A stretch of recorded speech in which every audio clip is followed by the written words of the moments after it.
Halo teman-teman, apa kabarnya? Jumpa lagi bersama Movie Synopsis. Di video kali ini, kita akan mengupas alur cerita film The Certain Warrior. Film cukup bagus yang jarang-jarang diproduksi Hollywood. Mengisahkan perjalanan dan petualangan seorang penyair muslim yang bahu-membahu bekerjasama dengan bangsa Viking untuk menumpas suku pemakan manusia.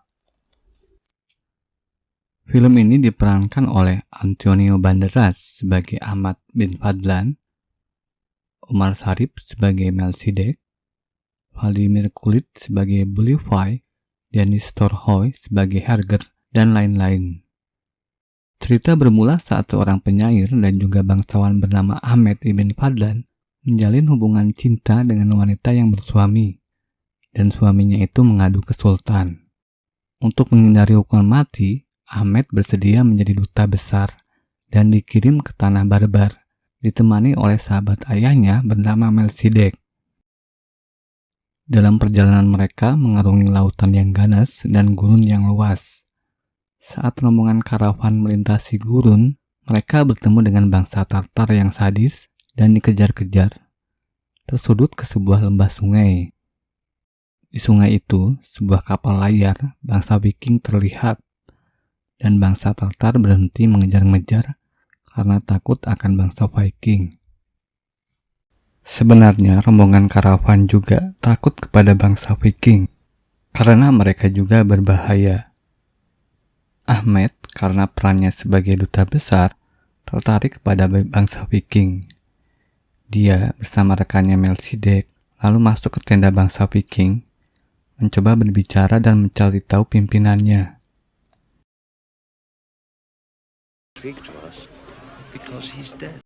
Ternyata raja mereka telah wafat dan Ahmad diperkenalkan dengan ahli warisnya, yaitu Bolify.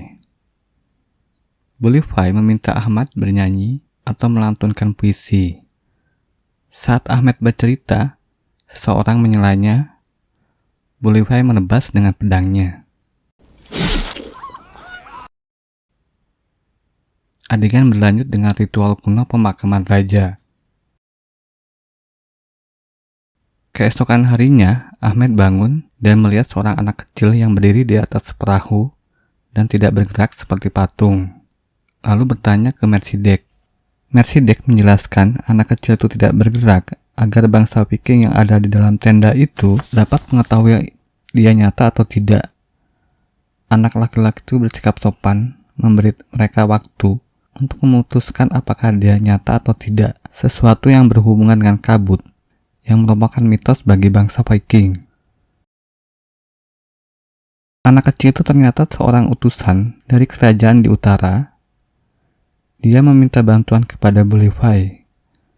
Kerajaan ayahnya diserang dan desa-desa dihancurkan oleh suatu makhluk yang namanya tidak boleh disebutkan. Bolify sebagai pemimpin lalu memanggil dukun peramal tulang. Si dukun tersebut mengatakan bahwa 13 orang harus pergi sebagai prajurit untuk menumpas teror tersebut.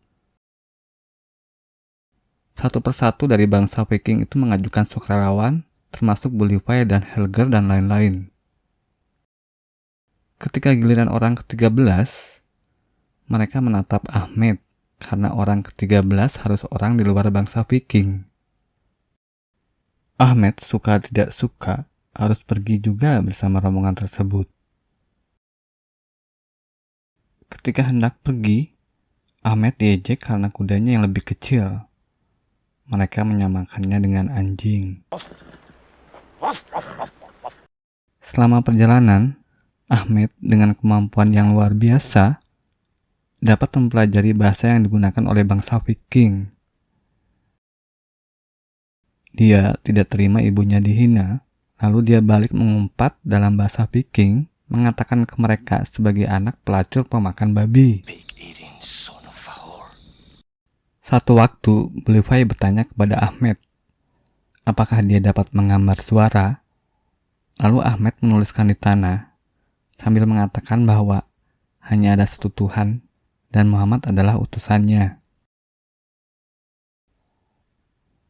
Adegan kemudian beralih saat mereka hendak melanjutkan perjalanannya. Ahmed masih tetap dihina karena kudanya. Lalu dia membuktikan dengan melompati beberapa rintangan dan melompati satu orang bangsa Viking dengan kudanya. Mereka menaiki perahu dalam lautan yang berkabut tebal. Dan akhirnya tiba di sebuah daratan utara. Saat tiba di daratan, Bulefai menuliskan kalimat di tanah, "Hanya ada satu Tuhan dan Muhammad adalah utusannya," sambil menunjukkan ke Ahmed. Mereka kemudian tiba di sebuah desa kerajaan yang isinya kebanyakan hanya terdiri dari wanita dan anak-anak, dan di desa itu tidak ada benteng apapun. Kemudian rombongan menghadap raja, dan raja menceritakan apa yang terjadi di kerajaannya. Saat mereka berdebat tentang apa yang akan dilakukan selanjutnya, di lembah terlihat seorang bocah laki-laki berlari berlumuran darah. Kemudian mereka menyelamatkannya. Ratu Willy menunjukkan bahwa bocah itu bersama keluarganya tinggal di perkebunan di atas lembah, lalu mereka menyelidikinya.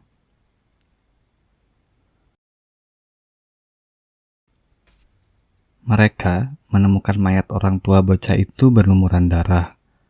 Kepalanya hilang, dan mayatnya seperti digerogoti sesuatu. Ahmed yang ikut masuk langsung muntah sesudahnya. Mereka meninggalkan semacam artefak seperti patung kecil yang diyakini sebagai ibu para Wendol, suku pemakan manusia. Eto, salah satu anak buah Bulefai, mengatakan kepada Bulefai, jejak para Wendol itu hilang di bebatuan, kurang lebih 2 km dari lokasi tersebut. Mereka tidak berusaha mengejarnya, dan akhirnya kembali ke desa.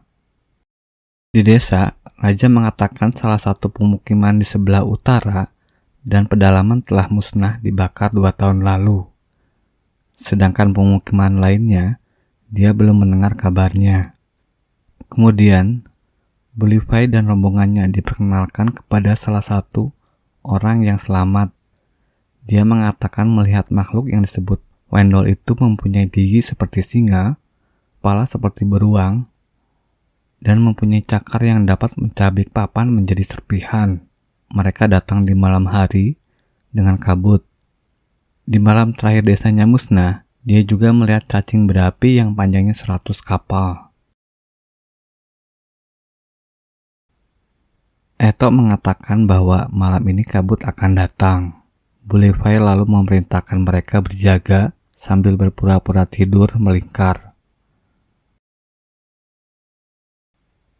Para Wendol itu datang dan terjadilah pertempuran.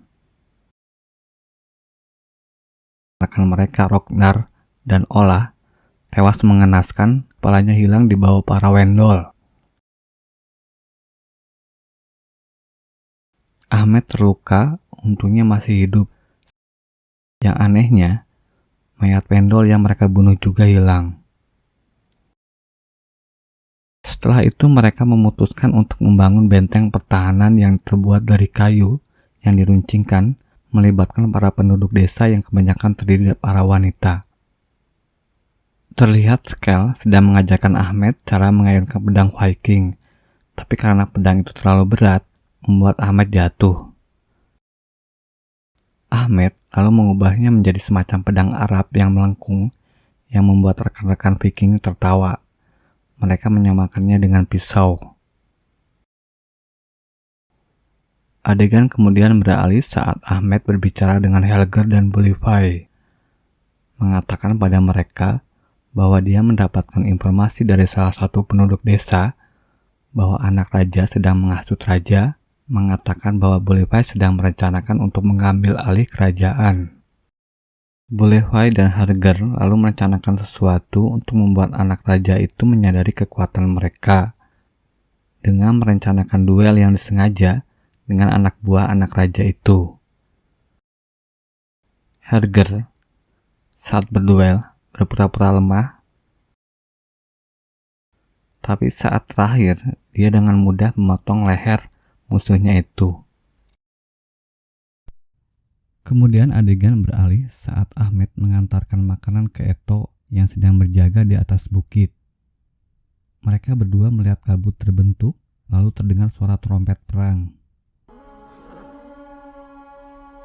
Dan terlihat juga cacing berapi. Eto buru-buru membunyikan gong untuk memberitahu para penduduk desa dan rekannya bahwa musuh akan datang. Saat mereka bersiap untuk berperang, di lembah terlihat seorang anak perempuan berlari.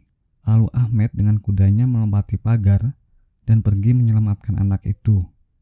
Ahmed melihat bahwa apa yang disebut cacing berapi itu ternyata adalah pasukan berkuda yang membawa obor yang berjumlah ratusan.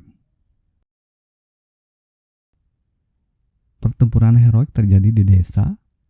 Para Wendol itu berusaha menerobos pagar. Mereka juga melemparkan obor, berusaha untuk membakar desa. Ahmed dapat membunuh salah satu Wendol itu dan menyadari bahwa mereka juga manusia biasa. Ahmed kemudian membunuh Wendol lain. Benteng itu akhirnya diterobos oleh para Wendol. Mereka masuk desa. Bulefai memerintahkan Ahmed dan rekannya untuk berdiri dan membawa tiang pancang dan menancapkan di kaki mereka sebagai garis pertahanan terakhir. 4 rekan mereka yaitu Skel, Helga, Ronet, dan Retal tewas saat pertempuran itu.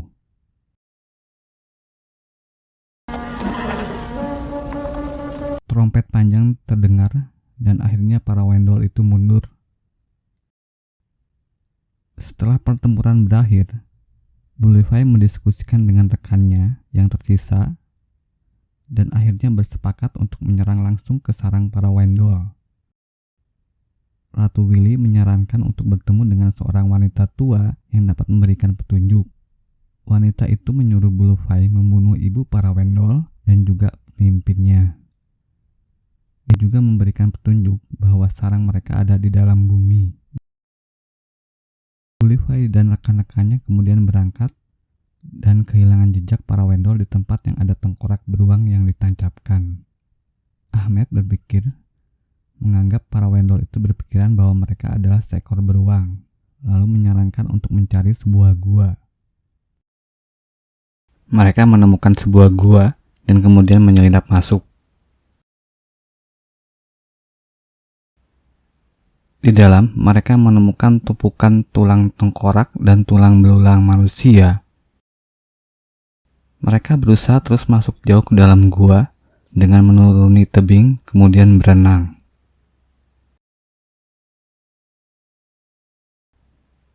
Akhirnya, mereka menemukan tempat para ibu Wendol.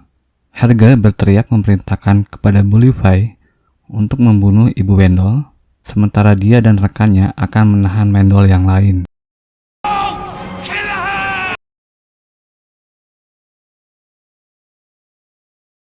Bulefai dapat memenggal kepala ibu Wendol tersebut, tapi dia terkena racun. Eto menemukan lorong yang mengarah ke bawah, lalu mereka semua berlari berusaha untuk melarikan diri. Atas saran Ahmed, mereka menyelam ke dalam air dan dapat keluar dari gua tersebut. Hanya 5 orang yang tersisa yang dapat kembali ke desa. Kondisi Bulefai memburuk dan dia mungkin tidak akan selamat. Raja memberitahu Bulefai bahwa dia akan dimakamkan sebagai seorang raja. Kabut turun lagi di desa itu dan terdengar suara trompet yang menandai suku Wendol yang akan menyerang desa lagi untuk membalas dendam atas kematian ibu mereka. Sebagai seorang muslim, Ahmed melaksanakan sholat dan berdoa dulu. Kemudian terlihat Bulefai yang tertatih-tatih dengan pedangnya datang untuk ikut bertempur.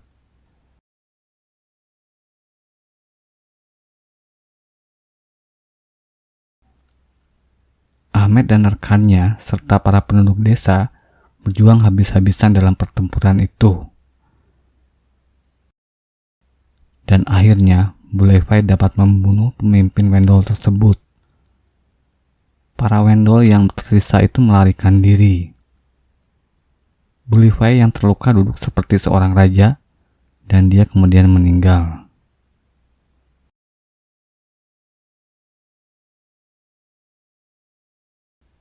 Belivai lalu dimakamkan sebagai seorang raja.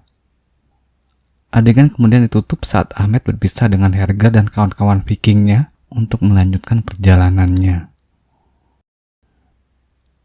Oke teman-teman, sampai di sini dulu ringkasan alur cerita The 13 Warrior. Sampai bertemu lagi di ringkasan film-film selanjutnya yang pastinya akan lebih seru. Terima kasih. Bye-bye.